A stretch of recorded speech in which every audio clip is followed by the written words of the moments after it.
কচুর শাক খেতে কারা কারা ভালোবাসেন কমেন্ট করবেন। আমার তো খুবই ভালো লাগে। দেখুন কিভাবে রান্না করলাম। এখানে কচুর শাক পরিষ্কার করে কেটে সেটা হালকা লবণ দিয়ে অল্প আঁচে সেদ্ধ করে নিতে হবে। আর এখানে ইলিশ মাছের মাথা ছিল একটা, সেটা দিয়েই রান্না করব।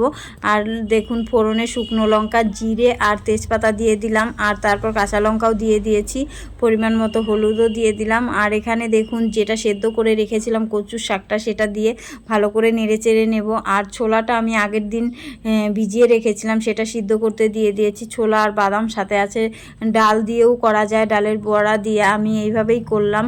আর দেখুন আমার তো খুবই ভালো লাগে খেতে। আর এখানে দেখুন মাছের মাথাটাও দিয়ে দিলাম ভেঙে। আর পরিমাণ মতো একটু পরিমাণে চিনি দিয়ে দিলে খেতে কিন্তু বেশ ভালো লাগে। আমারও ভালো লাগে, আমার মেয়েরও ভালো লাগে এইভাবে একটু চিনি দিলে। তারপর এখানে দেখুন ভাত বসিয়ে দিয়েছি, রান্না হয়ে গেছে কচু শাক।